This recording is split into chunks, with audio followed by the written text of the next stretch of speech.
Kenapa rupiah kalah dengan dolar?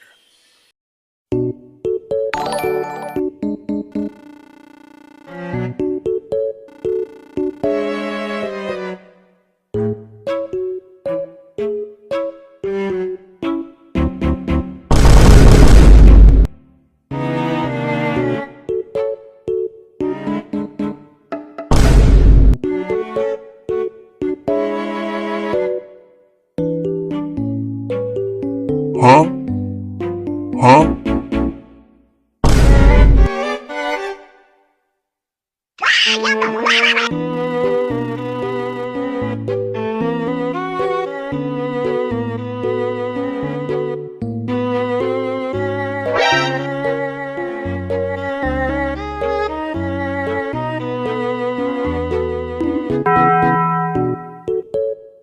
Huh? Huh? Woi, lagi santai kawan. Huh? Huh?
Siapa sih sebenarnya yang ngontrol uang kita? Maka dari itu, gue akan mulai video ini dengan gue akan terjemahin salah satu quotes dari Henry Ford. Quotes adalah berikut. Untungnya, masyarakat tidak mengerti tentang konsep perbankan dan sistem moneter. Karena kalau mereka mengerti, saya percaya akan ada revolusi besok pagi. Itu adalah quotes dari Henry Ford. Arti dari quotes itu apa?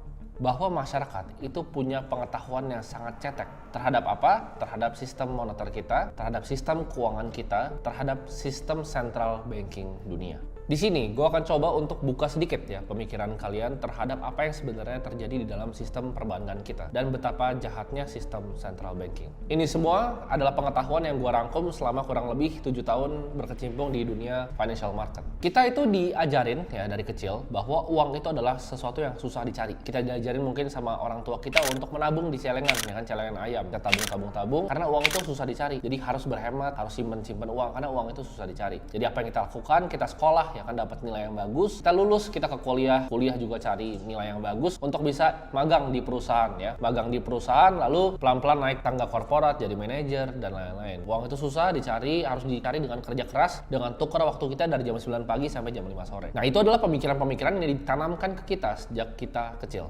Nah, tapi di sini kalian bingung nggak sih? Katanya uang susah dicari. Tapi kenapa bank sentral itu bisa print uang dari angin? Kalau misalnya kita ciptain uang ya, kita ngeprint uang sendiri misalnya di rumah, itu kan dibilang pemalsuan uang dan kena pidana. Sedangkan itu hal yang dilakukan sama bank sentral, print uang tanpa basis underlying apapun. Jadi bingung kan kalian sebenarnya? Uang itu cara kerjanya bagaimana? Di sini gue akan kasih contoh ya, pakai dolar. Kenapa? Karena dolar itu adalah reserve currency-nya dunia. Uang kertas ya, kertas formatnya US dollar itu hanya 4-8% dari total semua uang yang beredar. Nah, kalian ada yang pernah mikir kayak gini nggak? Karena ini pemikiran yang gue sebenarnya punya dari kecil, tapi gue nggak pernah punya jawabannya. Uang itu kan di print ya. Kita kasih contoh pakai US dollar. US dollar itu kan di print, karena kita tahu bahwa untuk ngeprint uang aja itu kan ada value-nya pasti. Ada butuh uang untuk ngeprint uang. Dari setiap 10 dolar note, itu mereka harus keluarin uang senilai 3 sen. Jadi harga untuk print uang, karena uang cuma ada dua, antara dia formatnya kertas atau formatnya koin. Untuk yang kertas, tiap 10 dolar note di US itu butuh 3 sen. Jadi tiap keluar tuh ya, tiap ke print 10 dolar, mereka udah untung 9,97. Kalian banyak yang nggak tahu nih bahwa mereka aja cuan dari ngeprint uang. Kalian bayangin, mereka cuan 9,97 dari tiap ngecetak 10 dolar note. Nah, ini uangnya masuk kemana? Uangnya akan masuk ke dalam tax revenue pemerintah, namanya seigniorage. Kita tahu bahwa konsekuensi dalam ngeprint uang dalam jumlah yang banyak tentunya ada, yaitu inflasi. Dimana kalau misalnya harga apel itu udah setara sama misalnya 1 juta dolar, dolar itu udah nggak ada artinya. Nah, ini beberapa negara yang udah terjadi sebenarnya, seperti contohnya Argentina, Venezuela, dan kita lihat juga di Zimbabwe. Jadi uang itu di sana udah digambar-gambar, dibuang-buang di jalanan, orang pakai gotong-gotong, pakai truk. Kenapa? Karena uang itu udah nggak ada artinya ketika udah terjadi namanya hyperinflation gitu. Jadi uang itu pada konsep dasarnya itu adalah sebuah store of time. Contohnya apa? Kalau misalnya gini, kita mau beli makanan ya, kita mau beli makanan dari Gojek. Kita keluarin uang untuk bayar drivernya, kita keluarin uang untuk bayar makanannya. Makanannya kita bayar ke restoran yang itu mereka punya banyak chef di sana misalnya. Kita bayar ke drivernya untuk tukar waktu apa? Untuk kita nggak usah ngambil ke restorannya, jadi kita bayar driver Gojek, waktu driver Gojek. Jadi yang kita bayar sebenarnya adalah waktu, dan uang itu adalah store of time. Nah, kita kan udah dapat gambaran ya tentang apa itu uang sebenarnya. Tapi kita harus tahu siapa sebenarnya yang mengontrol semua uang ini. Ini dimulai sejarahnya tahun 1694, di mana Inggris itu perang selama 50 tahun berkelanjutan.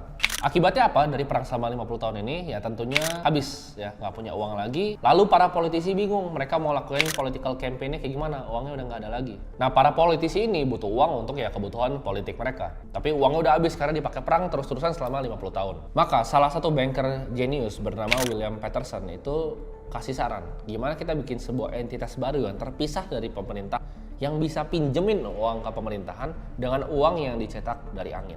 Jadi ini adalah titik mulai lahirnya central banking di dunia. Bank sentral itu memiliki sebenarnya kekuatan di atas politisi manapun, hukum, pemerintahan manapun, bahkan negara. Nah, ini adalah sebuah konsep yang dicoba berkali-kali waktu itu di Amerika. Jadi mereka mau ngambil konsep central banking di Inggris yang diciptakan William Patterson ini untuk dibawa ke Amerika. Tapi ini gagal. Sampai akhirnya ada beberapa banker yang mau mencoba untuk meng-establish central banking di Amerika.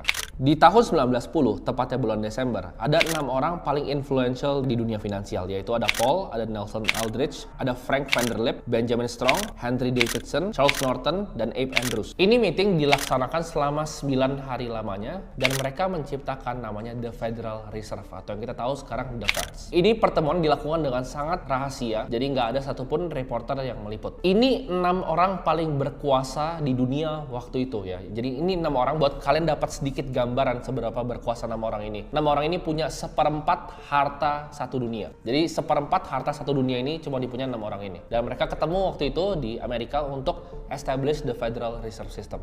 Nah, ini adalah kebohongan yang sebenarnya mereka bawa ya. Mereka bilang the Federal Reserve ini dibikin untuk menstabilkan ekonomi, untuk menjaga ekonomi dan lain-lainnya ke masyarakat. Tapi yang sebenarnya terjadi adalah apa? Kalau sampai Bill Federal Reserve ini tembus sama Kongres, yang bisa dilakukan sama mereka 6 orang ini adalah kemampuan untuk mencetak uang dari angin. Jadi ini sangat sebenarnya bahaya. Gak cuma mencetak uang dari angin, tapi meminjamkannya ke pemerintahan Amerika dengan mendapatkan bahkan bunga lagi. Ini sebuah sistem yang menurut gue pribadi itu bisa membuat ketidakstabilan sosial yang sangat tinggi, bisa bikin ekonomi itu dibikin roller coaster. Mereka bisa kapan maupun mereka mau, mereka merubah keputusan mereka untuk market itu turun, untuk market itu naik, untuk ngeprint uang. Jadi semuanya itu mereka yang kontrol dunia ini. Dimana kalau kita perhatiin, setiap krisis orang miskin akan makin miskin dan orang kaya akan makin kaya. Ini akan membuat kesenjangan sosial yang tinggi di semua bagian dari dunia.